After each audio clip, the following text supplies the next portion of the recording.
Back by popular demand! Okay, maybe not that popular.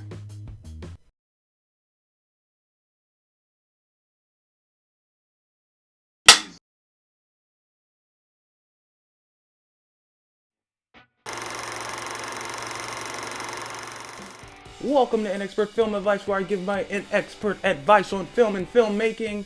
I know I've been gone for a really long time, but I was looking at the content that I was putting out, and I just wasn't happy with it.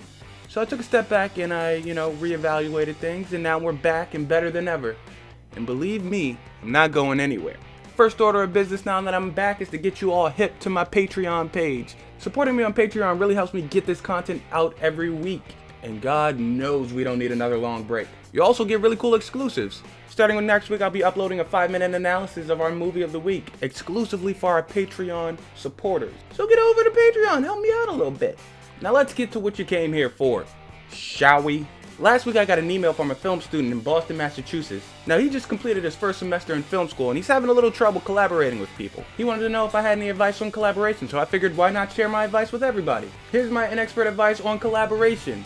Okay, the first thing you need to know about collaboration in filmmaking is communication is key. You need to be able to communicate your ideas so everybody can be on the same page. This is especially true if you're the director of the film. Everybody's working in collaboration to create your vision, so you need to be able to communicate your vision to everybody on set. Probably the most important collaboration on set is between the director and the cinematographer. You're both coming with a shit ton of ideas and you want to mesh them together properly so you can have a long-lasting image for your audience. Here's a few tips to help you communicate your ideas better. Give it to them in small doses, be clear and precise on what you want, and don't overcomplicate things. It's best not to overload people with too many things at once, so give it to them in small doses so that they can comprehend and fully digest what you want from them. And once they do, you can move on to the next thing. You need to be as clear as possible with what you want so that everybody can understand what you're trying to say. And try to simplify things so it doesn't confuse people.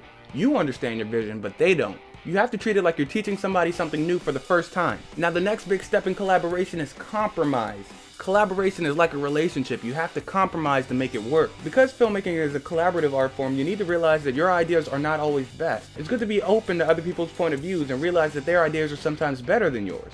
Or a lot of times you can combine the two ideas and make something even better. That's what compromise is. Filmmakers that get one idea stuck in their head and then aren't open to compromise and change are filmmakers that don't go far at all. Now my final piece of advice for great collaboration is to be the dumbest collaborator. Now this is mostly a piece of advice for the higher ups, like the producers and the directors and sometimes even the cinematographers. If you're not hiring people that are better than you, then you're not challenging yourself to be great. Now that's not to say you're bad at what you're doing, but if you're the dumbest person in the room, that means you're only getting good ideas.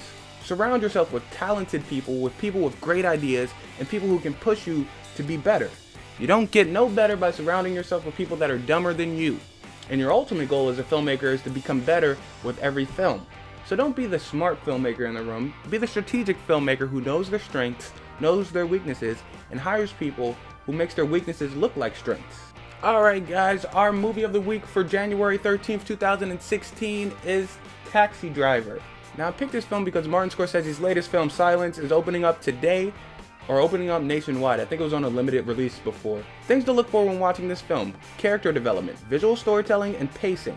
Now when watching this film, I want you to watch it and rewatch it again with the sound turned off. You'll really be able to see how good the pacing, character development, and visual storytelling is when the sound is off. And if you want to open up a discussion about it, you can mention me on all forms of social media. My social media handle is @DeonteDJ. And it's listed here, also in the notes below. Also make sure you like this video if you liked it, and subscribe if you really like the content that I'm putting out.